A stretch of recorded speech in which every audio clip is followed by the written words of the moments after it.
네, 반갑습니다.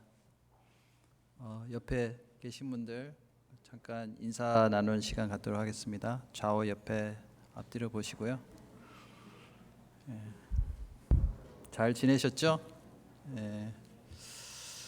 같이 기도하고 말씀 상고해 보도록 하겠습니다.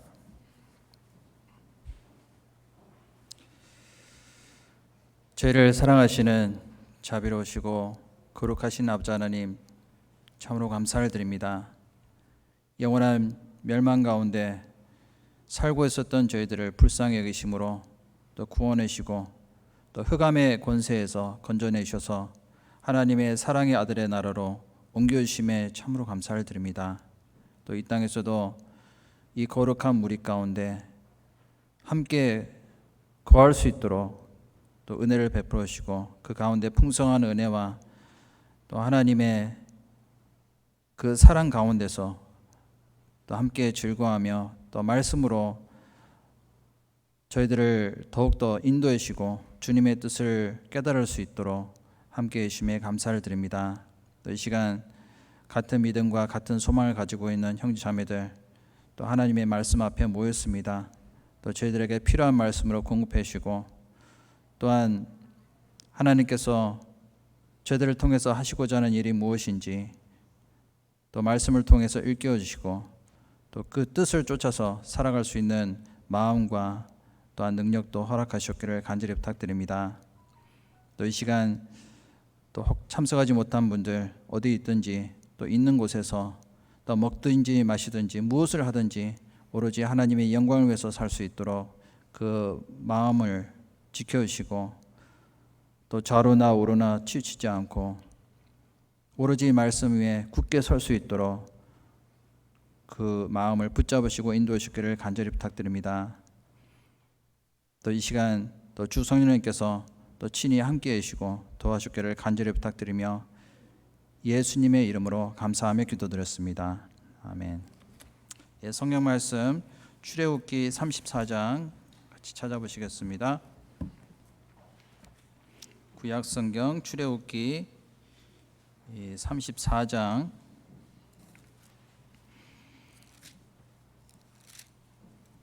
27절부터 35절까지 제가 읽겠습니다. 여호와께서 모세에게 이르시되 너는 이 말들을 기록하라. 내가 이 말들의 뜻대로 너와 이스라엘과 언약을 세웠음이라 하시니라.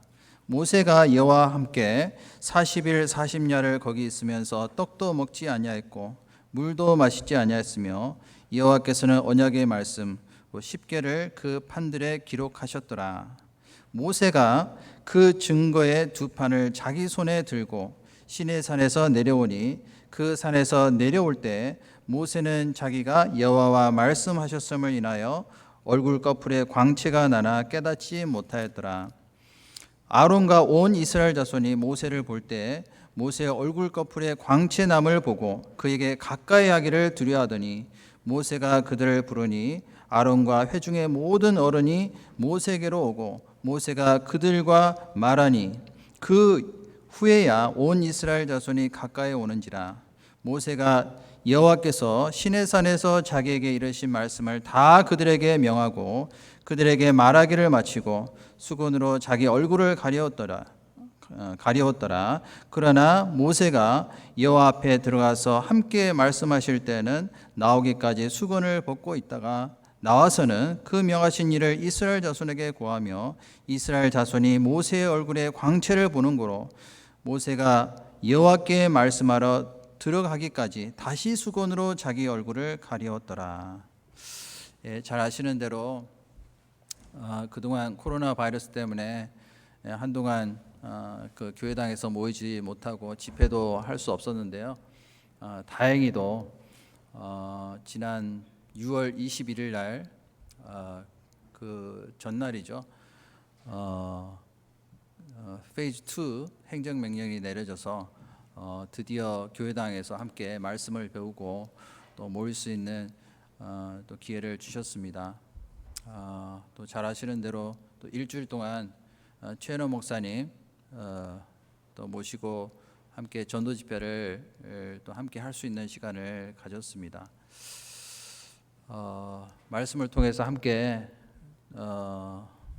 또 복음을 전하고 또 함께 또 수고하는 가운데 또 하나님께서 저희들에게 부탁하신 그 일을 또 함께 할 수 있는 시간이 주어져서 너무나도 감사가 되는 시간이었고요.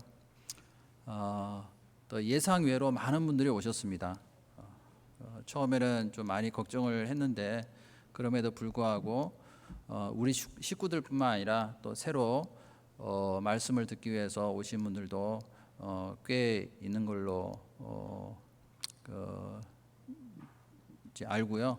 또 같이 기도하는 가운데 함께 그 영혼을 위해서 또 봉사하고 수고하고 전도할 수 있는 귀한 시간을 가졌습니다. 또 하계 수양회가 취소가 됐잖아요. 그래서 동부 지역 하계 수양회가 원래 5월 메모리얼 데이 때 있어야 되는데 그때 하지 못하고 또 7월 4일 그 기간에 할 수 있을 걸 예상을 했는데 그때도 할 수가 없었습니다. 그래서 이번에는 특별히 워싱턴 교회 그 자체 수련회로 그 7월 4일 그 기간 동안에 켄터키 수양관에 모여서 또 말씀을 함께 배우고 교제할 수 있는 귀한 시간을 가졌습니다. 이번에도 많은 분들이 오셨거든요. 109명, 100명이 넘는 분들이 오셔서 함께 즐거운 시간을 가졌습니다. 바로 이어서 또 전도인들, 동부 전도인들이 모여서요 같이 교제하는 시간을 가졌습니다. 이제 꿈 같은 시간들이 지나갔는데요. 그 수양관에 그 켄터키 수양관에서 같이 교제하고 또 같이 또 시간을 보내는 가운데 많은 그 말씀을 통해서 또 회복이 될 수 있는 귀한 시간이 됐던 것 같습니다. 우리의 영적인 어떤 재충전을 할 수 있는 시간이 되었고요. 특별히 마지막 날에는 또 침례식을 가졌습니다. 그래서 이번에 14분이 침례식을 통해서 침례를 받고 또 함께 하나님께 감사가 되고 또 기뻐할 수 있는 또 소중한 시간을 가졌습니다. 어떤 분들은 다음에 또 이런 수련을 가졌으면 좋겠다라는 이제 그 의견을 내놓으셨어요. 앞으로도 기회가 되는 대로 켄터키 수양관에서 같이 교제할 수 있는 시간을 가졌으면 좋겠습니다. 오늘 같이 상고하고자 하는 말씀은요. 지난 시간에 이어서 출애굽기 34장 27절부터 35절 그 말씀을 중심으로 해서 모세의 광채나는 얼굴이라는 주제로 말씀을 상고해 보도록 하겠습니다. 하나님께서 이스라엘 백성들을 특별히 그 선민으로 택하셨어요. 하나님의 살아계심과 하나님의 존재를 나타내 보이셨고요. 하나님이 어떠한 성품을 가지신 분인지를 또한 일깨워 주셨습니다. 그리고 하나님께서 그 약속하신 대로 이스라엘 백성들을 애굽 땅에서 불러내셔서 가나안 땅으로 가는 그 과정 속에서도 하나님께서 특별한 섭리로 그들을 인도하셨고요. 그리고 밤에는 불기둥으로 낮에는 구름 기둥으로 인도하셨습니다. 그들에게 필요한 또 양식을 주셨고요. 또 하나님께서 특별한 또 보호하심으로써 그 이방 족속들을 물리치시는 그러한 일도 행하셨습니다. 물이 없을 때는 물을 주셨고요. 끊임없이 그들을 보호하시는 그 가운데 이스라엘 백성들에게 언약하신 그 언약을 충실하게 또 진실하게 성실하게 나타내 보이셨고 또 그 과정을 통해서 하나님의 그 사랑의 속성이 나타났습니다. 하나님은 우리를 사랑하실 뿐만 아니라 또한 영원한 천국에 들어갈 수 있도록 인도하시는 분이잖아요. 하나님은 우리와 함께 거하시기를 원하십니다. 그런데 이스라엘 백성들이 하나님의 사랑을 배반하고요. 그 금송아지 신상을 만들었고 거기다 절을 하고 경배하는 너무나도 그 치명적인 죄를 짓고 말았습니다. 그 죄로 인해서 하나님께서 더 이상 이제는 이스라엘 백성들과 함께 하시지 않겠다라는 선언을 하시게 됐고요. 그 말씀을 들은 이스라엘 백성들이 너무나도 큰 슬픔과 또한 두려움 가운데 사로잡힐 수밖에 없었어요. 그런데 그 가운데서 모세가요 중보기도를 했잖아요. 이스라엘 백성들을 위해서 기도하고 간구하는 가운데 이스라엘 백성들의 마음이 점점 더 낮아지게 됐고 또 그 마음을 돌이켜서 회개하는 그 모습을 하나님께서 보셨습니다. 그래서 하나님께서 그 이스라엘 백성들과 함께 하시지 않겠다는 그 마음을요 돌이키시고 다시 이스라엘 백성들을 이끌고 가나안 땅으로 가시는 그 가운데서 함께 하시겠다고 약속하셨습니다. 그 내용이 이제 출애굽기 33장 내용이죠. 그리고 33장 그 끝에 모세가 하나님의 영광을 내게 보이소서 그 간절한 간구를 드렸을 때 하나님께서 그 직접 나타나실 수는 없지만은 간접적으로 네가 나의 등은 볼 것이다. 하나님 영광을 여러 가지 모습으로 보여주실 것을 말씀하셨습니다. 그 내용을 지난번에 함께 상고를 해봤는데요. 지금도 우리는 하나님의 영광을 직접적으로 볼 수는 없지만은 여러 가지 그 간접적으로 교제를 통해서라든지 말씀을 통해서 또한 전도 집회를 통해서 또 많은 사람들이 구원받는 그 모습을 봤을 때 또 하나님의 영광을 우리가 또 간접적으로 체험할 수 있다고 생각합니다. 그리고 오늘 이제 배울 말씀은요. 모세가 다시 그 하나님께 십계명을 받기 위해서 시내산에 올라가서요. 하나님께서 그 언약하신 그 언약을 다시 새롭게 받는 그 내용이 기록이 되어 있는데요.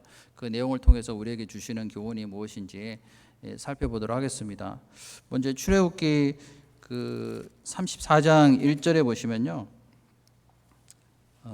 여호와께서 모세에게 이르시되 너는 돌판 둘을 처음 것과 같이 깎아 만들라. 네가 깨뜨린 바 처음 판에 있던 말을 내가 그 판에 쓰리니 아침 전에 예비하고 아침에 시내산에 올라와 산 꼭대기에서 내게 보이되 아무도 너와 함께 오르지 말며 온 산의 인적을 금하고 양과 소도 산 앞에서 먹지 못하게 하라.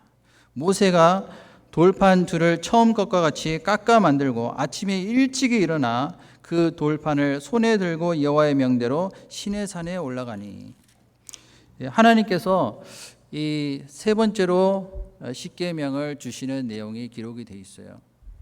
첫 번째는 언제 주셨죠? 출애굽기 20장에 보면은 하나님께서 그 말로 구두로서 그 십계명을 주셨잖아요. 그것이 첫 번째로 주신 그 십계명을 명하신 내용입니다. 두 번째는 출애굽기 24장에 보면은 모세가 시내산에 올라갔을 때 하나님께서 그 돌판에다가 직접 기록을 해 주셨는데 아까 말씀드린 대로 시내산에 내려왔을 때 이스라엘 백성들이 우상을 섬기는 그 모습을 보고요. 모세가 그 십계명 돌판을 던져서 깨뜨렸습니다. 그리고 방금 읽은 이 내용은요. 하나님께서 세 번째로 십계명을 주시는 장면입니다. 4절에 보시면 모세가 돌판 둘을 처음 것과 같이 깎아 만들고 아침이 일찍 일어나 그 돌판을 손에 들고 여호와의 명대로 시내산에 올라가니 이때 모세의 마음이 너무나도 감격에 겨웠을 거라고 생각합니다. 하나님께서 명하신 그 계명을 어겼는데도 불구하고 하나님께서는요 그들을 잊지 않으시고 또 기회를 허락하시잖아요. 성경에 보면은 하나님의 그 속성이 두 가지가 나타나 있는데요. 첫 번째는 하나님은 그 항상 은혜로우시고 또한 항상 우리를 사랑하시고 또 보호하시는 분이라는 것을 알 수가 있습니다. 하나님은 어떤 사람도 심판에 이르는 것을 원치 않으시잖아요. 어떤 사람도 그 지옥의 심판을 당하는 것을 하나님은 결코 원하시지 않습니다. 한 사람도 이루어지지 않고 다 구원받기를 원하는 간절한 마음을 가지고 계시잖아요. 구원받은 우리 그리스도인들 가운데서도 한 사람도 실족되는 것을 원치 않으십니다. 그래서 6절 말씀해 보시면은 여호와께서 그의 앞으로 지나가며 반포하시되 여호와로라 여호와로라 자비롭고 은혜롭고 노하기를 더디하고 인자와 진실이 많은 하나님이로라. 하나님은 노하기를 더디하시는 분이고요. 비록 우리가 하나님의 계명을 깨뜨리고 하나님께 불순종한 하는 그 가운데서도 하나님은 노하기를 더디하시고 인자와 진실이 많은 하나님이라고 말씀하셨습니다. 진실의 그 말씀을 지키시는 분이잖아요. 모든 언약을 다 지키십니다. 십계명의 첫 번째 계명이 뭐죠? 나 외에 다른 신을 섬기지 말라. 두 번째 계명은 너를 위하여 새긴 우상을 만들지 말고 그것들에게 절하지 말라. 이 두 가지 계명을 어겼습니다. 그 뜻은요, 모든 계명을 이미 다 범한 죄를 범하고 말았다는 것입니다. 야고보서 2장에 보면은 누구든지 온 율법을 지키다가 그 하나에 거치면은 모두 범한 자가 되나니, 그 말씀이 있잖아요. 하나님의 계명은 크게 두 가지로 나눠집니다. 하나님께 대한 계명, 네 여호와 하나님을 마음을 다하고 그리고 정성을 다하고 힘을 다해서 사랑하라 라는 그 말씀이잖아요. 두 번째 계명은 네 이웃을 네 몸과 같이 사랑하라. 그런데 하나님을 사랑하지 못하고 다른 것을 경배하고 귀하게 여긴다라면 그것이 바로 우상 숭배잖아요. 그래서 이스라엘 백성들은 비록 다른 것을 귀하게 여기고 숭배를 했지만은 하나님께서 또 다른 언약을 다시 갱신하시고요. 그것을 진실히 지키실 것을 약속하셨습니다. 또 반면에 7절에 보시면요, 인자를 천대까지 베풀며 악과 과실과 죄를 용서하나 형벌 받을 자는 결단코 면제하지 않고 아비의 악을 자여손 3, 4대까지 보응하리라. 하나님은 사랑의 하나님과 동시에 또 공의로운 하나님이라고 말씀하셨어요. 하나님의 그 말씀에 계속적으로 반복해서 불순종했을 때는 반드시 심판하시겠다라고 말씀하셨습니다. 그렇게 많은 말씀을 통해서 또 하나님의 그 사랑과 그 은혜를 나타내 주셨는데도 불구하고 끝까지 그 사랑을 배척하는 죄는 용서받을 수가 없는 거예요.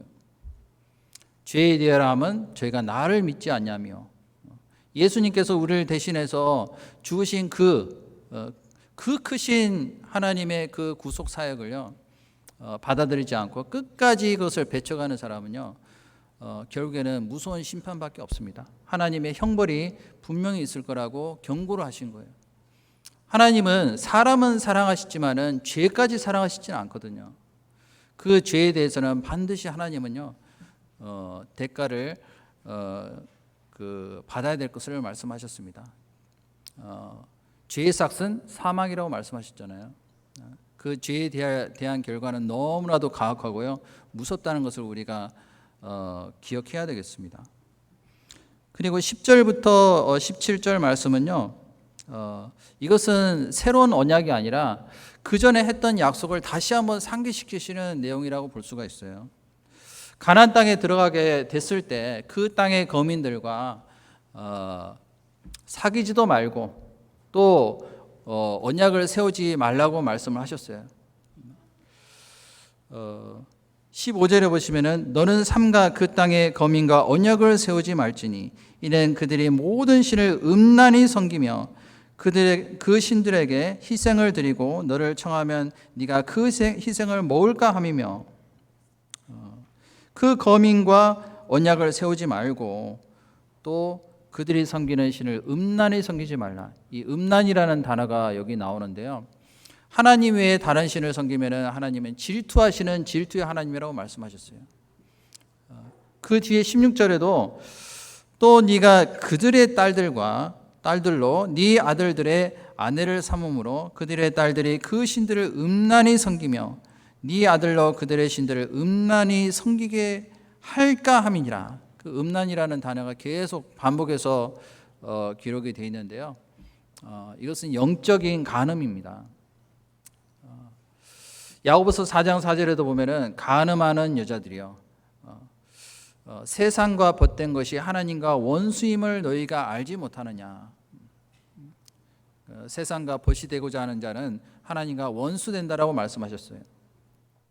세상을 가까이 하고 다른 것을 사랑하게 되면요, 하나님이 그것을 간음죄로 규정을 하십니다. 그것이 음란죄잖아요.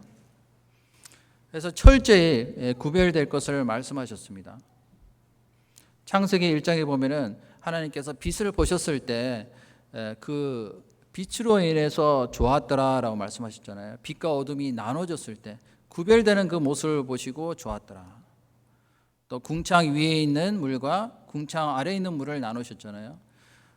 바다와 육지를 나누셨습니다. 하나님께서는 그 나누시는 그 일을 통해서, 거룩하게 구별되는 그 일을 통해서 하나님이 보시고 기뻐하시라고 생각해요. 구원받은 그리스도인들이 이 세상과 섞일 수가 없잖아요. 이 세상과 철저히 구별돼서 거룩하게 주님의 그 형상을 점점 더 닮아가는 그 삶을 통해서 하나님이 좋았더라, 기뻐하셨더라라고 말씀하실 거라고 생각합니다. 로마서 8장 8절에 보면은 육신에 있는 자들은 하나님을 기쁘시게 할 수 없느니라, 그 말씀이 있죠. 우리 속에는 아직도요, 육신의 소욕이 남아 있어요. 옛날에 가지고 있었던 그 옛 습성이 아직도 남아 있습니다. 아직도 변화되지 못한 그 어떤 타락한 본성을 가지고 있기 때문에 철저히 우리 마음이 구별되지 않으면은 언제든지 나올 수가 있잖아요. 그래서 우리 속에는 계속 이 육신의 소욕과 성령의 소욕이 계속 싸우는 거예요. 보이지 않은 그 어떤 영적인 전투가 우리 속에서부터 지금 시작이 되고 있습니다. 로마서 13장을 찾아보겠습니다. 로마서 13장.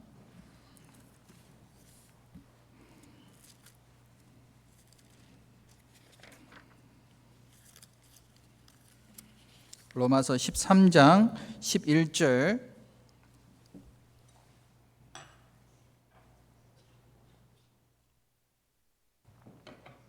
11절부터 14절까지 제가 읽겠습니다.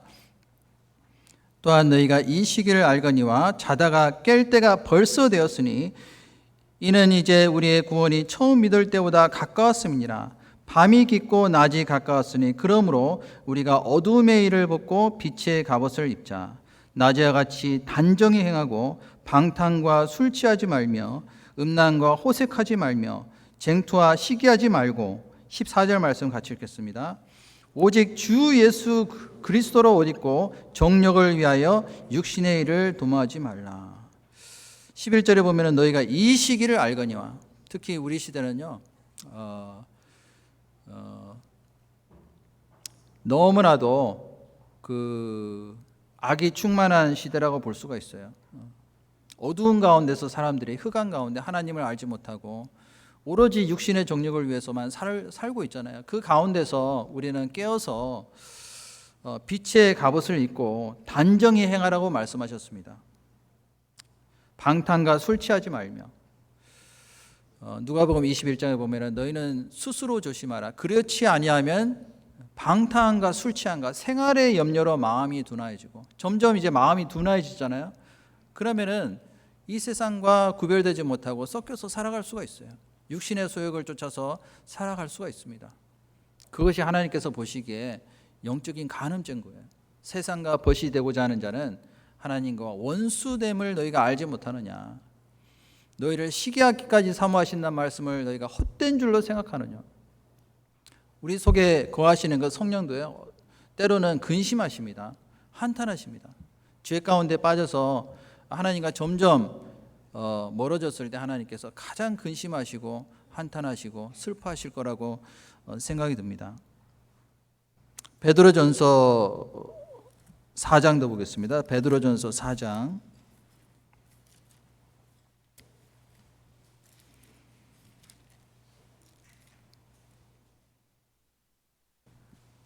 4장 2절입니다. 2절부터 3절 말씀 제가 읽겠습니다. 그 후로는 다시 사람의 정욕을 좇지 않고 오직 하나님의 뜻을 좇아 육체에 남은 때를 살게 하려 함이라. 너희가 음란과 정욕과 술 취함과 방탕과 연락과 무법한 우상 숭배를 하여 이방인의 뜻을 좇아 행한 것이 지나간 때가 족하도다. 이미 다 지나갔어요. 그 전에는 우리는 사람의 정욕을 좇는 가운데서 살아갔습니다. 마귀가 시키는 대로 했잖아요. 그런데 이제는 오로지 하나님의 뜻을 좇아 육체에 남은 때를 살게 하려 함이라. 이번에 침례식 했잖아요. 침례식의 의미가 뭐냐면은 그 전에 가지고 있었던 나는 죽은 거예요. 주님께서 십자가에 돌아가셨을 때 우리의 정욕도 다 십자가에 못 박혀서 죽었습니다. 근데 그 죽은 육체가 다시 어떨 때는 자꾸 살아나려고 그러잖아요. 예수님께서 부활하셨을 때 우리는 새로운 생명을 가졌습니다. 이제는 산 사람답게 살아야 되잖아요. 갈라디아서 2장 20절 말씀에도 우리가 그리스도와 함께 십자가에 못 박혔나니 그런즉 이제는 내가 산 것이 아니요 내 안에 그리스도께서 사신 것이라. 내가 이제 육체 가운데 사는 것은 나를 사랑하사 나를 위하여 자기 몸을 버리신 하나님을 믿는 믿음 안에서 사는 것이라. 하나님의 뜻이 무엇인지를 정확하게 분별을 해야 되잖아요. 그래서 이방인의 뜻을 좇아 행한 것이 지나간 때가 족하도다.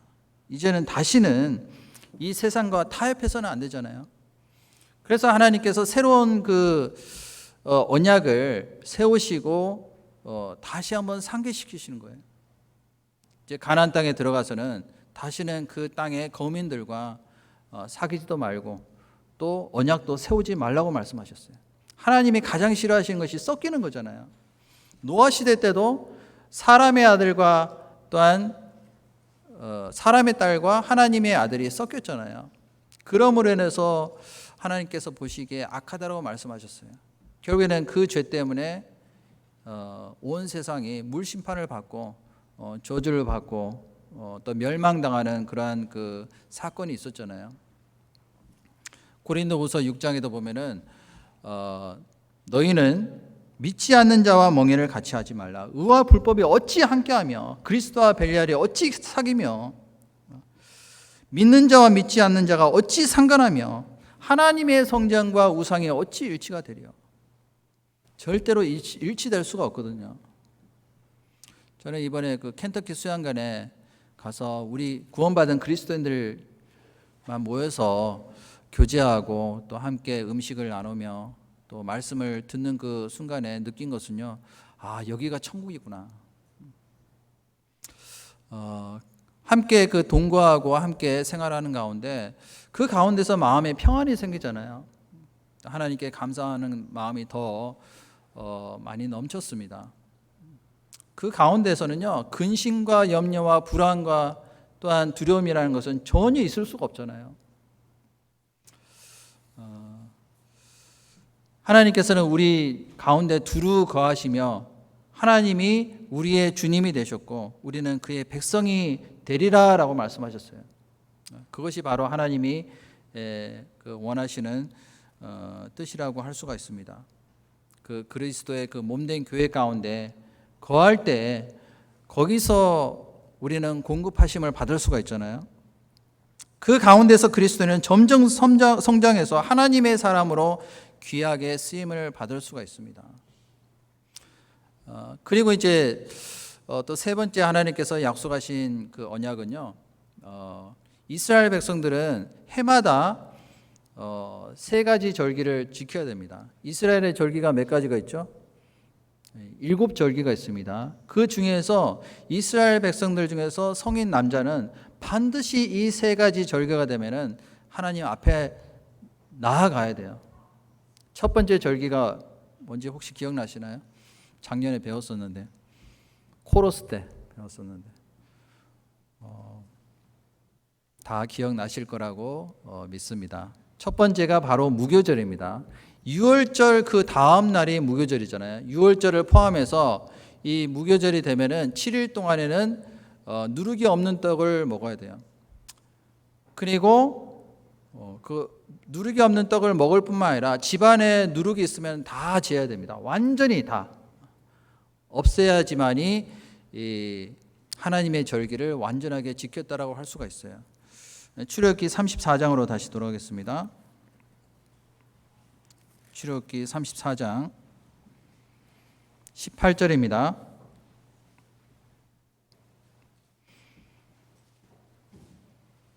18절 말씀 제가 읽겠습니다. 너는 무교절을 지키되 내가 네게 명한 대로 아빕월 그 기한의 7일 동안 무교병을 먹으라. 이는 네가 아비벌에 애굽에서 나왔습니다. 아비벌이 뭐죠?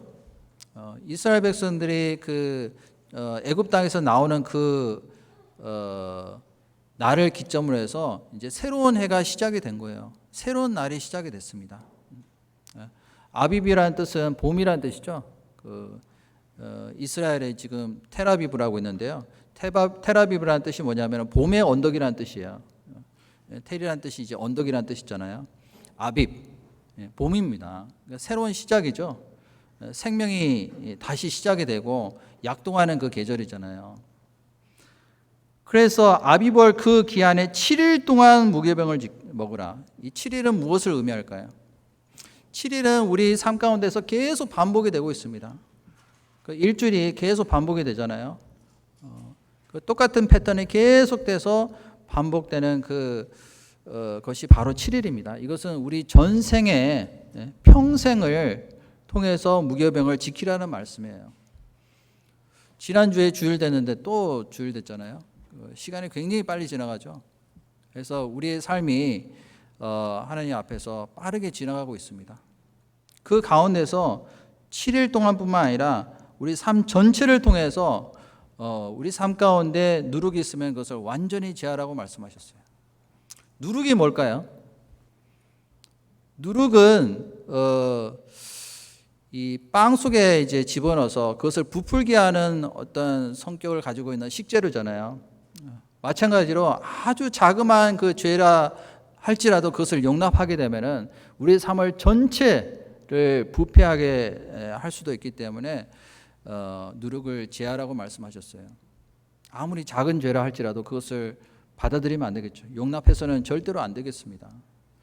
이 바이러스도 보이지 않잖아요. 근데 그 바이러스 때문에 얼마나 많은 사람들이 지금 고통받고 죽어가고 있습니까? 그것처럼 죄라는 것은요, 이 바이러스보다도 더 위험한 어떤 전염성을 가지고 있습니다. 이것이 점점 퍼지잖아요. 그러면 온 전체를 다 부패하게 만들 수가 있어요. 그래서 절대로 그 누룩을 허용하지 말 것을 말씀하셨습니다. 무교병은 또 무엇을 의미할까요? 누룩이 없는 떡, 바로 예수님을 가리키고 있습니다. 예수님이 이 땅에 생명의 떡으로서 오셨잖아요. 예수님은 베들레헴에서 탄생하셨어요. 베들레헴이라는 뜻이 뭐죠? 떡집이라는 뜻이에요. 떡집. 예수님은 생명의 떡으로서 약속하신 그 말씀대로 베들레헴에서 탄생하셨잖아요. 이 떡을 먹는 자는 영원히 살리라라고 말씀하셨어요. 우리 삶 가운데 주님과 계속 교제를 하는 가운데서요, 그 생명을 우리는 계속 공급을 받아야 되겠습니다. 우리가 이 시간에 모인 이유도 떡을 얻어먹기 위해서 모인 거잖아요. 하나님의 말씀을 공급받고 또한 영적으로 우리가 필요한 어떤 능력을 공급받기 위해서 우리가 주일날 모여서 말씀을 듣고요, 또 그 말씀으로 새로운 힘을 얻을 수가 있습니다. 그것이 바로 무교절이 의미하는 거예요. 그리고 두 번째 절기는 22절에 77절, 곧 맥추의 초실절을 지키고 가을에는 수장절을 지키라. 77절이 뭘까요? 예수님께서 유월절 날 돌아가셨잖아요. 그리고 초실절 날 정확하게 부활하셨습니다. 그 부활하신 날을 기점으로 해서 정확하게 50일째 되는 날 성령이 강림하셨어요. 예수님께서 부활하신 이후에 40일 동안 하나님의 나라를 전파하셨습니다. 그리고 승천하셨잖아요.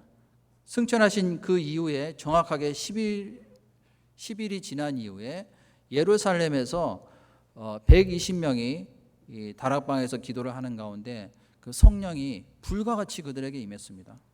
그때 무슨 일이 벌어졌을까요? 각기 다른 방언으로 말을 하기 시작했어요. 그리고 복음을 전하기 시작했습니다. 베드로가 말씀을 전하니까요, 하루에 3,000명이 구원을 받고 또 5,000명이 구원받는 엄청난 그 복음의 역사가 일어났잖아요. 예루살렘에 교회가 탄생이 됐습니다. 그 일로 인해서 많은 싸움이 시작이 된 거잖아요. 복음이 전해지게 되니까 그 예루살렘 성이요, 완전히 발칵 뒤집혀졌어요. 그럼에도 불구하고 구원받은 성도들이요, 날마다 성전에 모여서 떡을 떼며 또 음식을 먹고 하나님을 찬미했습니다. 그 가운데 복음을 전하는 일이 더 활발하게 많이 일어났잖아요. 그 이후에 사도 바울이 또 구원을 받았죠. 그 사도 바울은 그 복음 전하는 일을 위해서요, 자기 목숨을 아끼지 않았습니다.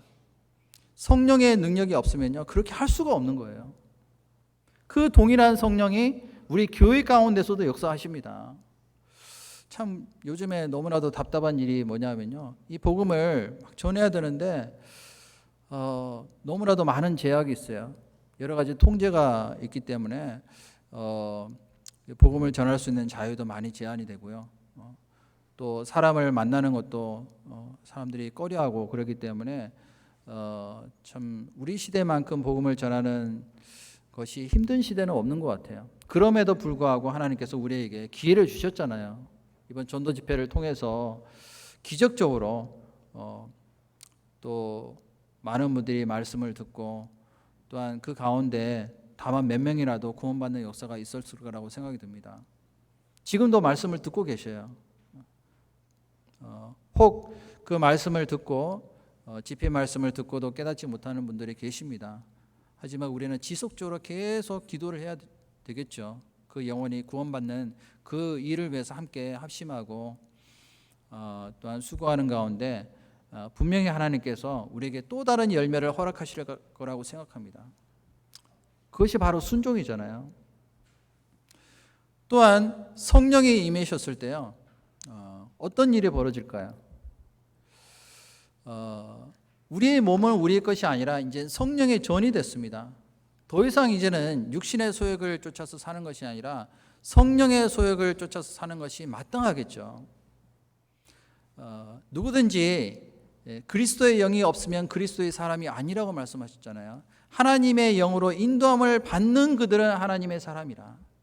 그리스도인이라면은 그리스도의 영으로서 인도함을 받는 가운데 하나님의 영으로서 또 우리가 그 다스림을 받는 그런 삶을 사는 것이 마땅하리라고 생각합니다. 이 성령이 보이지는 않지만 우리 가운데 역사하십니다. 우리 삶 가운데서도 이 성령이 함께 하시게 됐을 때 우리를 통해서 또 다른 열매가 나타날 수가 있잖아요. 갈라디아서 5장에 보면은 성령의 9가지 열매가 있습니다. 사랑과 희락과 화평과 오래 참음과 자비와 양성과 충성과 온유와 절제니 이 같은 것을 금지할 법이 없느니라.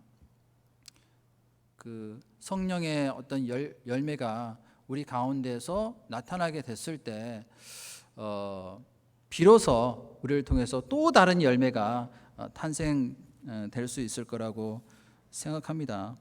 그것이 바로 77절이 의미하는 거예요. 77절. 다른 말로 맥추절. 맥추절이라는 뜻은 뭐냐면은 보리를 거두는 시기다, 그런 뜻이에요. 거두는 시기예요, 우리는.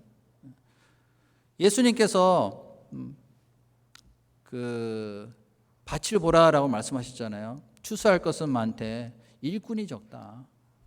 추수할 것은 너무나도 많잖아요, 이 세상에. 근데 그것을 거둬들일 수 있는 일꾼이 부족하다고 말씀하셨어요.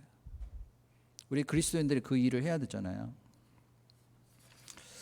그것이 바로 77절 또 맥추절, 오순절이 의미하는 내용이라고 볼 수가 있습니다.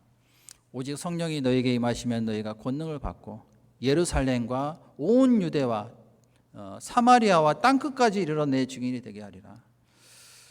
만약에 그 일이 아니라면은 우리는 사실은 이 세상에서 더 이상 살 이유가 없잖아요. 그 다음에 하나님께서 지키라고 말씀하신 계명이 바로 수장절입니다. 수장절은 가을에 있는 절기인데요. 앞에 두 절기는 이미 이루어졌어요. 예수님께서 이미 이 땅에 오셔서 무교병으로서 누르기 없는 떡이라는 것을 나타내 보이셨고, 또한 십자가에서 죽으셨잖아요. 다 이루었다 하시고 죽으시고 부활하셨습니다. 그리고 오순절날 성령이 임했잖아요. 이미 다 지나간 거예요. 그런데 수장절은 아직 이루어지지 않는 거예요. 수장절은 다른 말로 장막절 또는 초막절이라고 합니다. 이스라엘 백성들이 40년 동안 광야 생활을 하면서 초막을 만들어 놓고 장막 생활을 했잖아요. 그것을 기념하기 위해서 만든 절기예요. 하나님께서 지키라고 말씀하셨어요. 사실은 우리는 이 세상에서 잠깐 사는 그 장막집에서 살고 있다고 볼 수가 있어요. 우리 몸이 어떻게 보면은 이 육체가 집이잖아요. 근데 이 집이 언젠가는 이제 무너지게 돼 있습니다. 그러면 새로운 집으로 이제 이사를 가는 거예요. 예수님께서도 말씀하시기를 내 아버지 집에 거할 곳이 많도다. 내가 너희를 위하여 처소를 예비하러 가노니 말씀하셨잖아요. 요한복음 14장 찾아보겠습니다. 요한복음 14장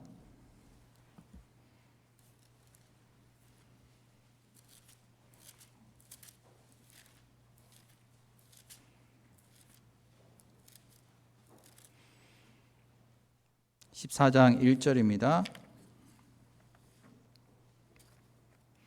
너희는 마음에 근심하지 말라. 하나님을 믿으니 또 나를 믿으라.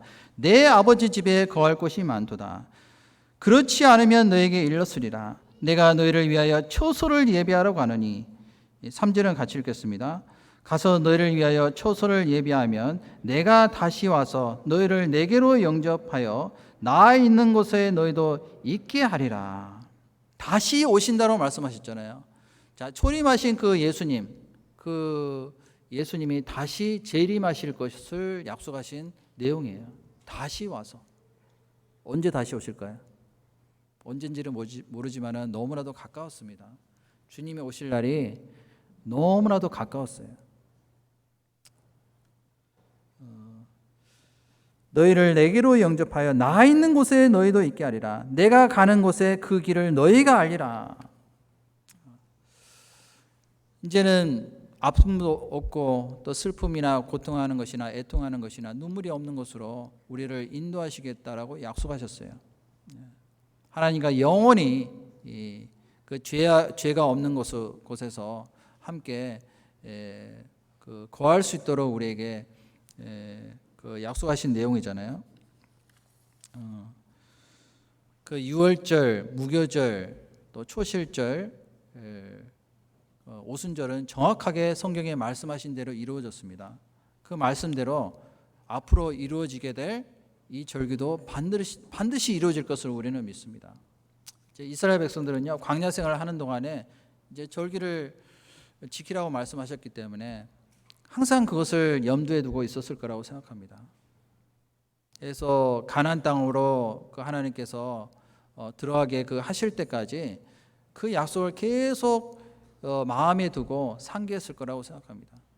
힘들고 어렵고 또 슬프고 근심이 많을 때, 두려울 때요, 항상 그것을 생각하면은 그 하나님께서 약속하신 그 언약을 믿을 때 우리 마음이 흔들리지 않을 수가 있잖아요.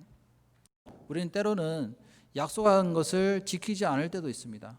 그것을 잊어버리고 또한 어길 때도 많이 있잖아요. 근데 하나님께서는 약속하신 내용을 반드시 지키시라고 말씀하셨어요.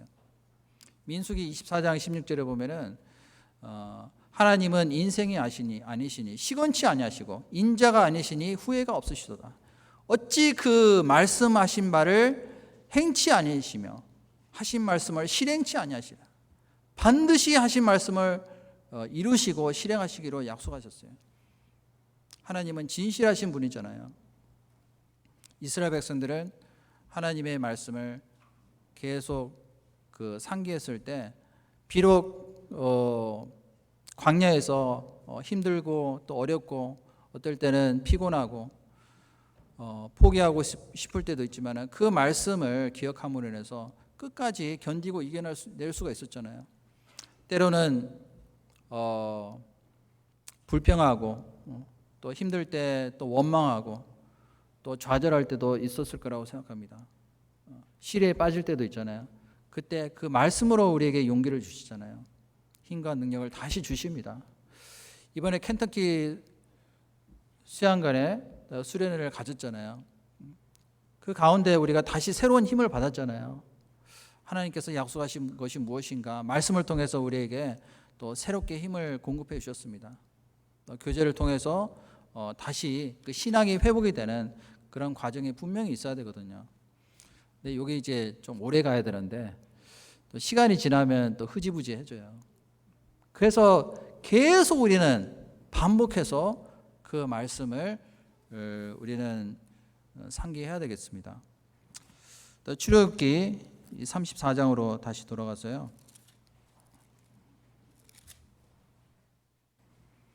27절입니다. 출애굽기 34장 27절.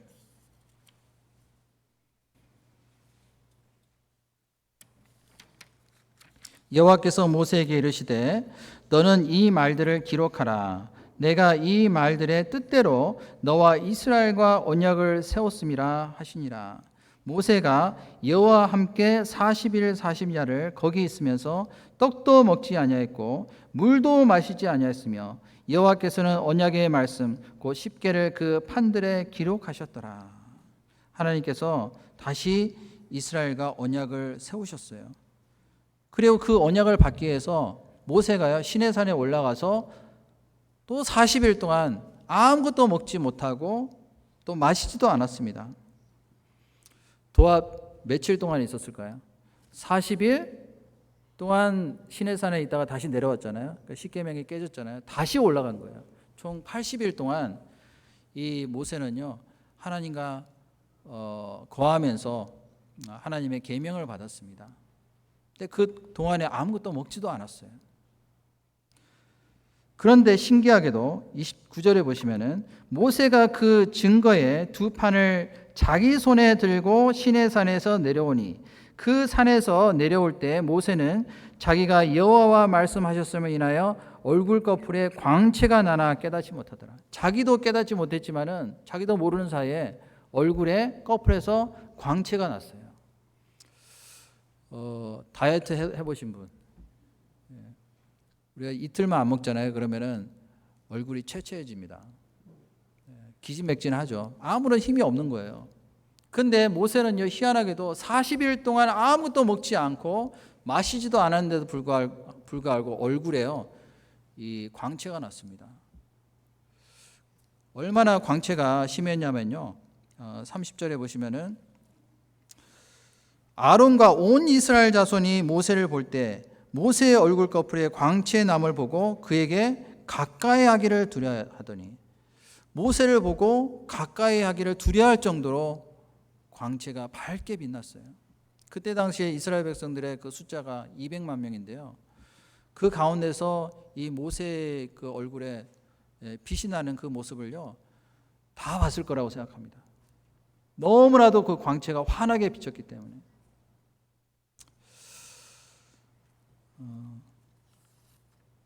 자, 이것을 통해서 우리가 알 수 있는 것은 사람은 무엇을 바라보느냐에 따라서 나오는 것이 틀리잖아요. 만약에 우리 속에 미움과 다툼과 시기와 정욕이 있다라면은 그것이 얼굴에 나타나게 돼 있어요.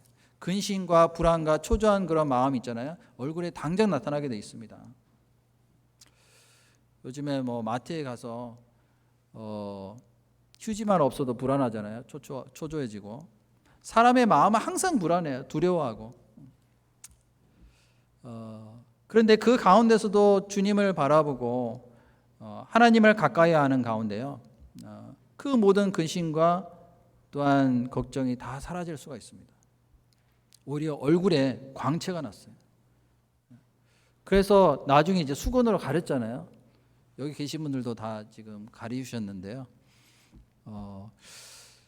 그 마스크로 가렸으니까 망정이지 만약에 벗었으면 저도 너무 눈이 보셔가지고 이 자리에 서지 못할 수도 있겠죠. 예를 들어서 이번에 전도 집회를 통해서 또 하나님의 은혜를 많이 경험을 했잖아요. 또 켄터키 수양관에서 또 같이 교제하는 가운데 또 하나님의 그 사랑과 하나님의 은혜 가운데서 위로하심을 받고요. 새롭게 우리가 이제 재충전하는 그런 시간을 통해서 얼굴이 많이 밝아졌어요. 지금 제가 여기 얼굴들을 뵈니까 많이 밝아졌습니다. 몇몇 분들은 빼놓고. 그 사람의 얼굴을 보면은 그 사람의 심리 상태를 알 수가 있어요. 그 사람이 어떤 믿음을 가지고 있느냐에 따라서요, 얼굴에 나타나는 것이 틀려져요. 하나님은 빛의 근원이 되신 분이잖아요. 그 하나님을 가까이 하는 사람은 그 빛을 발하게 돼 있습니다. 지난주 수요 말씀에 우리가 배웠잖아요. 말씀을 통해서 너희는 세상의 빛이라, 빛이 되라라고 말씀하신 것이 아니라 너희는 세상의 빛이라라고 말씀하셨어요. 이 빛이 되었기 때문에 우리는 빛을 비춰야 될 책임을 가지고 있잖아요. 그런데 그 빛을요, 어떨 때는 감추는 경우가 있습니다. 그 운 밑에 또는 말 밑에 놔두면 빛이 새어나갈 수가 없잖아요. 아무리 캄캄한 밤이라 할지라도 흑암 가운데, 그 어두운 가운데 있을 때라도 그 빛이 있으면요, 그 빛을 찾아서 우리는 나아갈 수가 있잖아요. 우리는 세상의 빛이다라고 말씀하셨는데, 빛이 되었기 때문에 우리는 그 빛을 하나님께 받아서 마땅히 그 다른 사람들에게 비추는 것이 우리의 자세라고 생각합니다. 누가복음 11장 한번 찾아보실까요? 누가복음 11장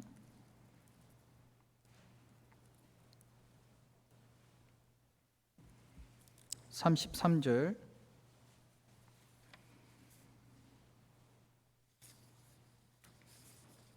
33절 말씀부터 36절까지 제가 읽겠습니다. 누구든지 등불을 켜서 속에나 말 아래 두지 아니하고 등경 위에 두나니 이는 들어가는 자로 그 빛을 보게 하려 함이니라. 네 몸의 등불은 눈이라. 네 눈이 성하면 온 몸이 밝을 것이요 만일 나쁘면 네 몸도 어두우리라. 그러므로 네 속에 있는 빛이 어둡지 아니한가 보라. 네 온몸이 밝아 조금도 어두운 데가 없으면 등불의 광선이 너를 비칠 때와 같이 온전히 밝으리라 하시니라. 자, 등불을 켜서 속에나 말 아래 두지 아니하고 등경 위에 두라라고 말씀하셨는데요. 속에나 말 아래 둔다는 것은 뭐냐면요, 이 생활의 세상의 염려에 근심에 빠져 있는 그 가운데서는 빛을 발할 수가 없다는 얘기예요. 말이 뭘까요? 말이라는 것은 그 쌀을 이렇게 풀 때 쓰는 그 그릇이잖아요. 그릇. 그러니까 결국에는 먹고 사는 일에 너무 연연하다 보면요, 빛을 가리울 수가 있어요. 그래서 등경 위에 두라고 말씀하셨잖아요. 들어가는 자로 그 빛을 보게 하려 함이라. 그 불이, 등불이 환하게 비춰지려면 우리에게 필요한 것이 뭐가 있을까요? 등불을 켤 때 가장 필요한 게 뭐죠? 기름이죠. 기름. 구원 받은 사람은 기름을 이미 받았잖아요. 성령을 나타내고 있습니다. 이 성령의 역사가 우리 삶 가운데 나타나면요, 그 불이 꺼지지 않고 계속 환하게 비칠 수가 있잖아요. 또 35절에 그러므로 네 속에 있는 빛이 어둡지 아니한가 보라. 어두울 때도 있는 것 같아요. 어떤 분은 빛이 환하게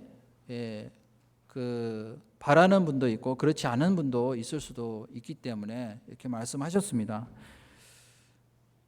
네 온몸이 밝아 조금도 어두운 데가 없으면 등불의 광선이 너를 비칠 때와 같이 온전히 밝으리라 하시니라. 그 빛이 있는 사람은 우리의 생활을 통해서 나타나게 돼 있어요.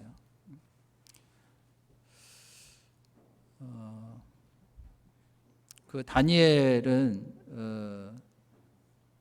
포로 생활을 하는 가운데서 하나님의 빛을 나타낸 사람이라고 볼 수가 있습니다. 다니엘은 그 왕의 궁정에 있을 때 왕의 진미를 먹지 않게 하기를 환관장에게 구했잖아요. 끝까지 거절했어요. 왜냐하면 우상에게 이미 바쳐진 그런 제물이라고 믿었기 때문에 왕의 진미를 안 먹었습니다. 그런데 참 신기하게도 10일 동안, 열흘 동안 식물만 먹었잖아요. 그래서 하나님이 진짜 계시는지, 다니엘이 믿는 그 하나님이 진짜 존재하시는지를 나타내 보였잖아요. 그 채식만 먹었는데도 이 다니엘의 얼굴에요, 그 윤기가 흘렀습니다. 다른 왕의 진미를 먹은 그 소년들과 비교했을 때 훨씬 더 그 다니엘의 얼굴은 환하고 또한 그 광채가 나는 그런 모습을 보일 수가 있었잖아요. 다니엘서 한번 보겠습니다. 다니엘서 1장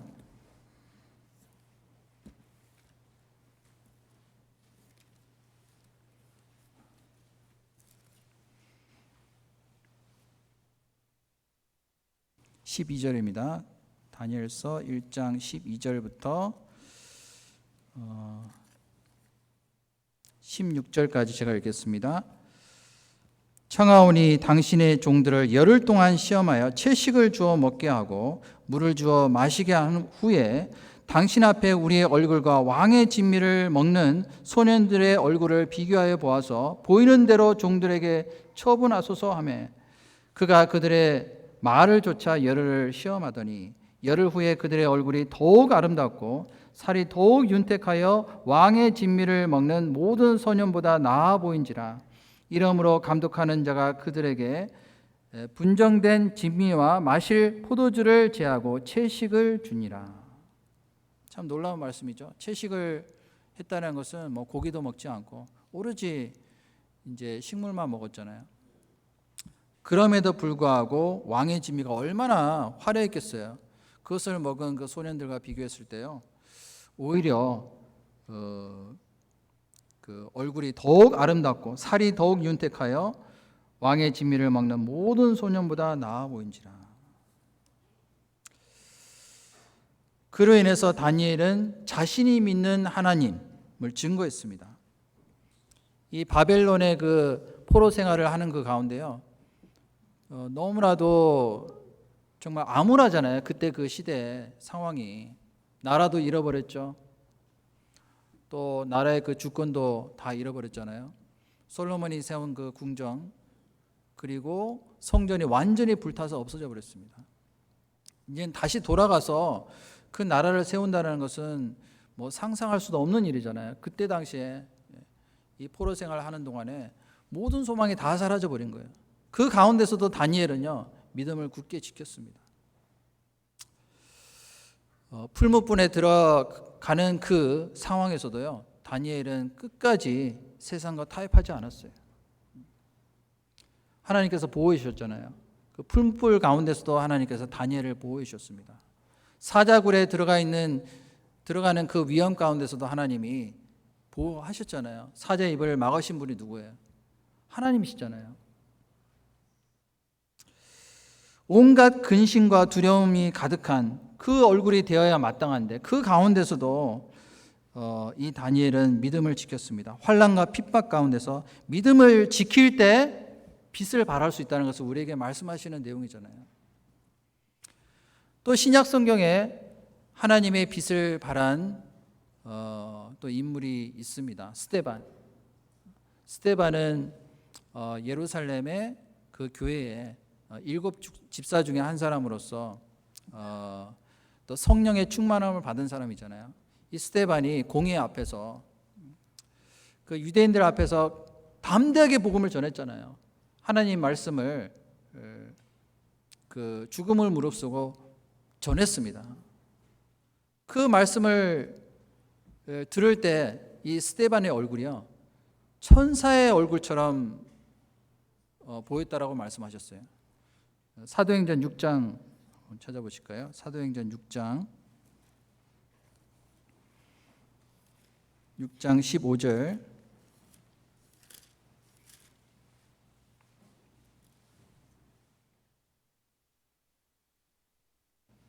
10절부터 제가 읽겠습니다. 스데반이 지혜와 성령으로 말함을 저희가 능히 당치 못하여 사람들을 가르쳐 말시키되 이 사람이 모세와 및 하나님을 모독하는 말하는 것을 우리가 들었노라 하고 백성과 장로와 서기관들을 충동시켜 와서 잡아가지고 공회에 이르러 거짓 증인들을 세우니 가로되 이 사람이 이 거룩한 곳과 율법을 거스려 말하기를 마지 아니하는도다. 그 말에 이 나사렛 예수가 이곳을 헐고 또 모세가 우리에게 전하여 준 규례를 고치겠다 함을 우리가 들었노라 하거늘. 15절 같이 읽겠습니다. 공회 중에 앉은 사람들이 다 스데반을 주목하여 보니 그 얼굴이 천사의 얼굴과 같더라. 천사 얼굴이 어떨까요? 우리는 뭐 천사를 한 번도 본 적이 없지만 그 정도로요. 이 스데반의 얼굴은 너무나도 평온했던 거예요. 전혀 불안함이라든지 두려움이라든지 어떤 염려하는 것이 없었습니다. 성령이 충만하게 되잖아요. 지혜와 성령의 충만하심이 있으면은 두려움을 떨쳐버릴 수가 있어요. 어떠한 경우에도요, 하나님의 평강을 우리는 마음속에 유지할 수가 있습니다. 유대인들의 시기에서 거짓말을 붙여서 그를 붙잡아서 공의 앞에 세웠잖아요. 그 법정에서 신분받는 그 사람의 어떤 심정을 한번 생각을 해보세요. 죽을 수도 있는 상황이었습니다. 스데반은 돌에 맞아서 죽는 그 순간에도요, 주님을 바라봤어요. 사도행전 7장 54절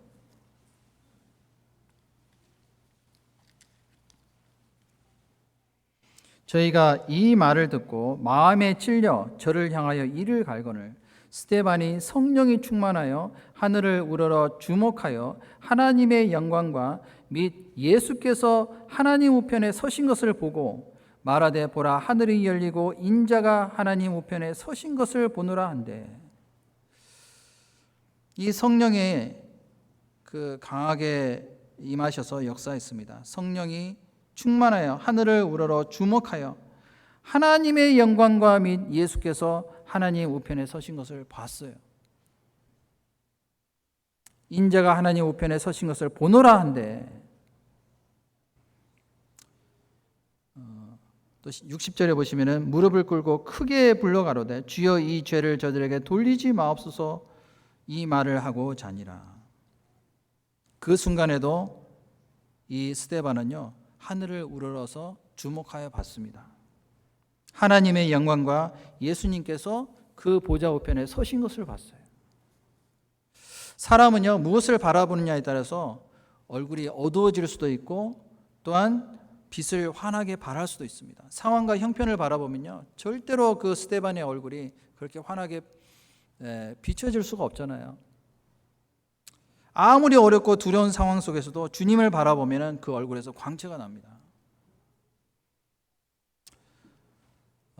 그 스데반을 죽이는데 앞장섰던 사람이 누구죠? 사울입니다. 사울의 얼굴은요, 스데반의 얼굴과는 완전히 대조됐을 거예요. 살기 등등해서요, 막 그 분노, 그리고 미움과 시기, 질투 이런 것들이 가득했을 거라고 생각합니다. 그리스도인들을 죽이는데 앞장섰던 사람이잖아요. 그리고 감옥에 이제 가둬두기 위해서 그 그리스도인들을 잡아서 결박하고 그리고 핍박했잖아요. 이 사울이 이 다메섹 도상으로 가는 그 도중에 다른 그리스도인을 잡기 위해서 가는 그 도중에 예수님을 만났습니다. 하늘에서 음성이 들렸어요. 사울아, 사울아. 깜짝 놀랐겠죠. 그때 주의 니시나이까. 그때 예수님께서 나는 네가 핍박하는 예수라. 그 자리에서 꼬꾸라졌습니다. 자기가 그토록 핍박하고 그리고 죽이려고 했었던 그 그리스도인들 그 뒤에는 배후에는 예수님이 계셨구나. 예수님은 바로 구약 성경에서 예언하신 메시아 그 자신이셨구나. 하나님의 아들이시구나. 우리를 구원하신 구세주이셨구나. 그 사실을 믿는 순간에요, 꼬꾸라진 거예요. 나는 죄인 중에 괴수로다. 그 말을 했잖아요. 하나님 앞에서 자기가 죄인인 것을 발견하고요.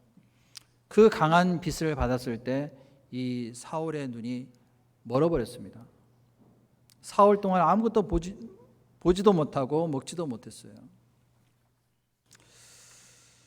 하지만 나중에 하나님께서요, 그 아나니아를 통해서 안수를 하게 해서 다시 볼 수 있도록 허락하셨습니다. 그 이후부터는요, 이 사울의 생애는 완전히 바뀌어졌어요. 바울이라는 새로운 이름을 주셨잖아요. 이름만 바뀔 뿐만 아니라 신분이 완전히 이제 바뀌어졌습니다. 하나님 앞에서 하나님이 주신 그 사명을 위해서 끝까지 달려갈 길을 마쳤잖아요. 사도행전 20장 24절에 보면은 주 예수께 받은 사명, 하나님의 은혜의 복음을 증거하는 일을 마치려 하면은 나의 생명을 조금도 귀한 것으로 여기지 않냐더라. 이 바울은 이제는 그동안에 신령한 것을 보지 못했지만은 이제는 신령한 것을 볼 수 있는 존재가 된 거예요. 사도행전 13장 한번 보겠습니다. 사도행전 13장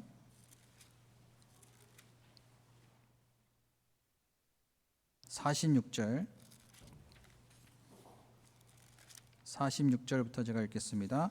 바울과 바나바가 담대히 말하여 가로되 하나님의 말씀을 마땅히 먼저 너에게 전할 것이로되 너희가 버리고 영생 어둠에 합당치 않은 자로 자처하기로 우리가 이방인에게로 향하노라.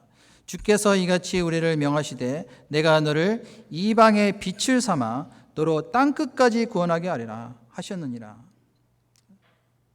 이방인들이 듣고 기뻐하여 하나님의 말씀을 찬송하며 영생을 주시기로 작정된 자는 다 믿더라.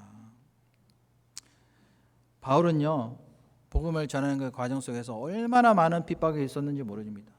자지 못하고 또 먹지 못하고 춥고 헐벗고 그리고 많은 위험 가운데 있었잖아요. 거짓 형제 중에 위험이 있었고 강의 위험, 바다의 위험, 그리고 매도 수없이 많이 맞았습니다. 감옥에도 많이 갇혔잖아요. 이 사도 바울만큼 이 고난을 받은 사람은 없을 거예요, 아마. 그런 가운데서도 하나님께서 명령하신 그 이방인의 빛을 삼아 너로 땅끝까지 구원하게 하리라, 그 말씀을 붙들고 살아간 거예요. 이 사도 바울은요, 그 시대에 이방인의 빛이 된 사람이잖아요.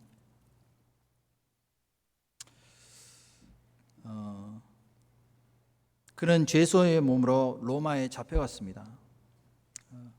로마에서 마지막으로 전도했고 목이 잘려서 순교를 당했어요.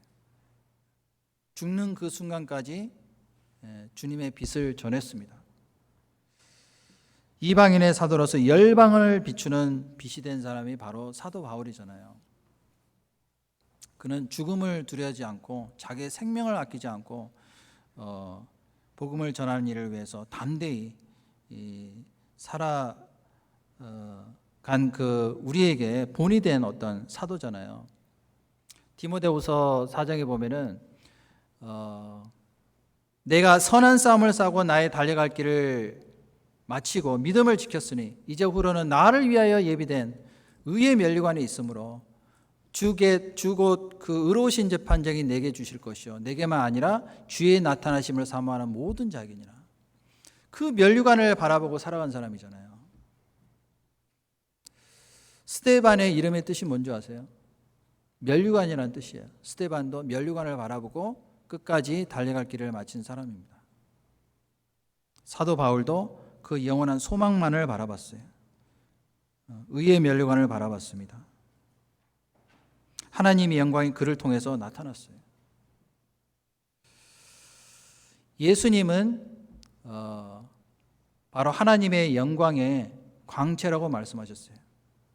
예수님의 옷에도 광채가 나타났잖아요. 예수님께서 변화산상에 올라가셨을 때 그 예수님의 옷에서도 빛이 발했습니다. 누가복음 9장을 한번 찾아보겠습니다. 누가복음 9장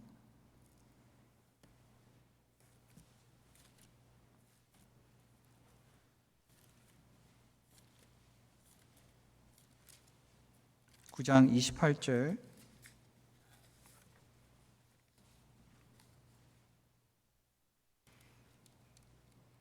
9장 28절부터 29절까지 제가 읽겠습니다. 이 말씀을 하신 후 8일쯤 되어 예수께서 베드로와 요한과 야고보를 데리시고 기도하시러 산에 올라가사 기도하실 때 용모가 변화되고 그 옷이 휘어져 광채가 나더라. 이 변화산상에서 있었던 일은요, 앞으로 장차 있게 될 예수님께서 재림하실 때 있을 그 사건에 대한 모형이라고 볼 수가 있어요. 변화산에서 예수님께서 기도하실 때 용모가 변화돼서 그 옷이 휘어져 광채가 났습니다. 그 옷이 휘어져서 광채가 났을 때요, 그 모습을 분명히 봤을 거라고 생각합니다. 요한과 베드로와 야고보, 예수님을 가장 가까이 따라간 사람이잖아요. 주님을 가까이 따라가는 사람은요, 주님의 광채를 우리는 경험할 수가 있어요. 하나님은 얼마나 가까이 우리가 따라가고 모시느냐에 따라서 그 광채를 볼 수도 있고 또 보지 못할 수도 있겠죠. 모세는요, 40일 동안 시내산에서 하나님과 교제를 하는 가운데 그 광채를 받은 사람이에요. 그리고 실제로 하나님의 영광을 경험한 사람입니다. 주님이 해라면은 모세는요, 그 태양의 빛을 반사해서 비추는 달과 같다라고 볼 수가 있어요. 마찬가지로 우리의 삶 가운데서도 주님의 빛이 나타나게 되면은 우리도 우리를 통해서 그 하나님의 광채를 나타낼 수 있을 거라고 생각합니다. 근데 때로는요, 그 빛을 가리울 때가 있어요. 힘들고 어렵고 피곤하고 또 좌절할 때가 있습니다. 시리에 빠지게 되면요, 그러면 얼굴에서부터 나타나잖아요. 예전에 그 마틴 루터 아시죠? 마틴 루터는 그 천주교를 대항해서 끝까지 싸운 사람이잖아요. 로마서 1장 17절을 읽다가 구원을 받은 사람이에요. 의인은 믿음으로 말미암아 살리라. 그동안에 알았었던 그 배웠던 그 내용들하고 완전히 틀린 거예요. 그래서 천주교를 대항해서요, 믿음만을 가지고 싸웠던 사람이에요. 근데 어느 날요, 너무나도 많은 핍박과 환란이 있었을 때, 그리고 죽음을 눈앞에 두고 있었을 때, 사형 판결을 앞에 두고 이 마틴 루터가 너무 시리에 잠겼어요. 너무 두려운 나머지 이제 집에서 나오지도 않고 방 안에 홀로 그 이불을 뒤집어 쓰고 떨고 있었잖아요. 그 모습을 본 그 아내가 막 통곡을 한 거예요. 그래서 곡하는 소리가 들리고 나가서 보니까 막 상복을 입고 있는 거예요. 그 모습을 보고 마틴 루터가 아니 누가 죽었냐고 그랬더니 그 유명한 말이 있죠. 그 아내가 뭐라고 그랬어요? 하나님이 돌아가셨습니다. 아니 무슨 말이냐고, 하나님이 살아계시는데 당신 모습을 보니까 하나님 돌아가신 것 같다고. 그때요, 이 마틴 루터가 정신을 차렸습니다. 그래서 완전히 이제 그 마음을 고쳐 먹었잖아요. 그 뒤로 그 사형 판결이 났음에도 불구하고 이 말씀을요, 성경을 계속 번역을 했잖아요. 감옥에 있는 동안에도 계속 성경을 번역을 했습니다. 라틴어로 되어 있는 성경을요, 독일말로 최초로 번역한 사람이 바로 마틴 루터예요. 많은 사람들에게 복음을 그 전하기 위해서, 또 성경을 읽게 하기 위해서요, 자기의 모든 생애를 바친 사람입니다. 그 16세기 그 초반이죠. 1517년 종교 개혁을 했잖아요. 마틴 루터는 그 시대에 빛이 된 사람입니다. 하나님의 광채를 밝힌 사람이잖아요. 어떤 두려움과 힘든 역경이 있다 할지라도 그 하나님께서 우리에게 주신 믿음을 지키는 사람은요, 끝까지 달려갈 길을 마칠 수가 있습니다. 데살로니가 전서를 보겠습니다. 데살로니가 전서 5장 5절입니다.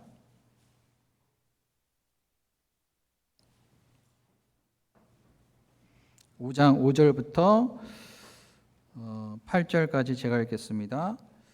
너희는 다 빛의 아들이요 낮의 아들이라. 우리가 밤이나 어둠에 속하지 아니하나니 그러므로 우리는 다른 이들과 같이 자지 말고 오직 깨어 근신할지라. 자는 자들은 밤에 자고 취하는 자들은 밤에 취하되 우리는 낮에 속하였으니 근신하여 믿음과 사랑의 흉배를 붙이고 구원의 소망의 투구를 쓰자. 우리는 다 빛의 아들이라고 말씀하셨어요. 낮의 아들이다.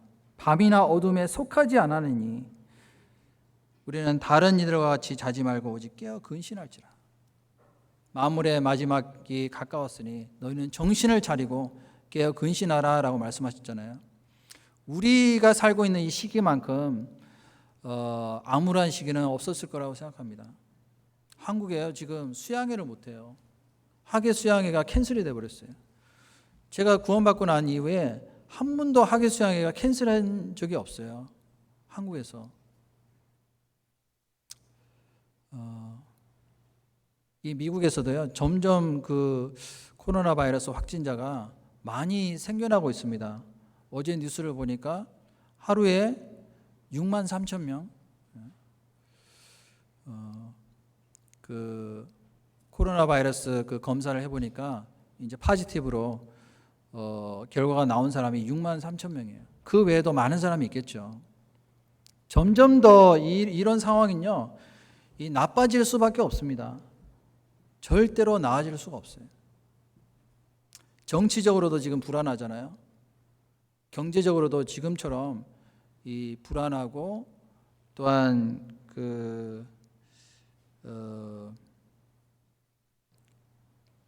지금처럼 그 안정이 안 된 상황이 없었잖아요.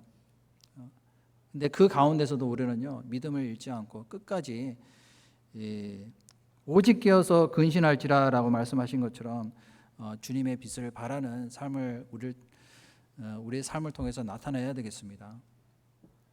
다니엘서 12장에 보면은 많은 별을 옳은 대로 돌아가게 하는 자는 하늘의 별과 같이 영원토록 비치리라. 제가 켄터키 수양관에 가서 밤에 별을 봤습니다. 별이 언제 아름답게 비치는지 아세요? 밝은 데 가면 잘 안 보여요. 어두운 데 가면은 별이 아름답게 보이는 모습을 볼 수가 있습니다. 어두울 때 더 밝게 빛나요. 또 두 번째 별이 아름다울 때는 언제냐면요, 그 자리에 항상 있을 때. 별이 만약에 막 여기 갔다가 저기 갔다가 그러면은 그 별이 흉기가 될 수도 있겠죠. 하지만은 별이 항상 그 자리를 고수하고 자기 위치를 지키고요, 하나님께 빛을 온전히 받아서 비치는 그 별이 가장 아름답게 비칠 수 있을 거라고 생각합니다. 우리도 우리 자신이 있어야 될 곳에 있고요, 하나님께서 주신 그 질서를 무시하지 않고 순종하는 가운데 끝까지 주님께서 가신 그 발자취를 따라가는 그 사람이요, 바로 하나님의 광채를 밝게 비칠 수 있는, 하나님의 영광을 드러낼 수 있는 어떤 그리스도인으로서 살 수 있을 거라고 생각합니다. 언제 풀릴지 모르겠어요, 이 팬데믹이. 어떤 지역은 다시 그 페이즈 1으로 다시 돌아가는 주도 있다라는 얘기를 들었습니다. 저는 참 감사한 게요, 우리 워싱턴 교회는 하나님께서 우리 기도에 대해서 응답해 주시고 많이 지켜주신 거라고 믿습니다. 우리처럼 이렇게 전도 집회를 하고요, 또 켄터키 수양관까지 가서 수련회도 하고 또 침례식까지 했다라는 그것은요, 이것은 기적이에요. 이 시대에 하나님께서 우리를 참 많이 사랑하시고 또한 풍성한 은혜로서 자비하심을 나타내셨다라고 저는 믿습니다. 내일부터 또 소강당에서 청년에서 주관하는 영어 전도 집회가 시작이 되는데요, 같은 마음으로 기도해 주시고 이번 집회를 통해서 한 명이라도 정말 확실하게 구원받고 또한 교제 안에 붙들 수 있도록 같은 마음으로 기도해 주시고요. 그것을 통해서 또 하나님의 영광이 드러났으면 좋겠습니다. 또 7월 30일부터 또 3일 동안 락인 전도 집회가 있습니다. 유스그룹. 또 그 집회를 위해서도 기도해 주시면 감사하겠습니다. 같이 기도하고 마치겠습니다. 사랑이 많으신 자비로우시고 거룩하신 아버지 하나님, 참으로 감사를 드립니다. 영원히 죄악 가운데서 살다가 멸망받아 마땅한 이 더러운 죄인을 위해서 또 주님께서 십자가에서 그 귀한 보혈을 흘러주시고 저희들의 모든 죄를 다 사하시고 또 주님의 자녀로 삼으심에 참으로 감사를 드립니다. 또 하나님의 그 은혜 가운데, 하나님의 사랑 가운데, 또 풍성한 말씀과 교제 가운데서 살아갈 수 있도록 또 자비를 베풀으심에 감사를 드립니다. 또 주님이 오실 날이 너무나도 가까운 이때 저희들을 거룩하게 구별해 주셔서 또 하나님의 뜻을 좇아 또 하나님의 영광을 나타낼 수 있는, 또한 그리스도인으로서 합당하게 살 수 있도록 도와주시고 그 가운데 주님의 선하신 뜻만에 나타나기를 간절히 원합니다. 또 내일부터 진행될 또 영어 전도 집회, 이번에도 또 이뤄져 있는 불쌍한 영혼들에게 복음을 전할 수 있는 귀한 기회를 허락하심에 감사를 드립니다. 이번 집회를 통해서 또 구원받지 못한 영혼들, 그 마음속에 하나님의 사랑이 심겨져서 하나님의 그 소망이 심겨질 수 있도록 천국에 들어갈 수 있는 귀한 소망을 얻고 함께 기뻐할 수 있는 또 귀한 집회가 될 수 있도록 도와주시고 인도해 주옵소서. 또 7월 30일부터 또 있게 될 유스그룹 전도 집회, 또 어린 영혼들이 또 하나님의 말씀 앞에 나와서 또 구원함을 받고 또 하나님께 감사할 수 있는 또 귀한 집회가 될 수 있도록 도와주기를 간절히 원합니다. 주님 오실 때까지 저희의 모든 삶이 주님 앞에서 또 빛이 될 수 있는, 하나님의 광채를 또 밝게 비칠 수 있는 달려갈 길을 끝까지 마치고 믿음을 지킬 수 있도록 저희들의 마음 가운데 역사해 주시옵기를 간절히 원합니다. 모든 것 주께 의탁드리며 예수님의 이름으로 감사하며 기도드렸습니다. 아멘.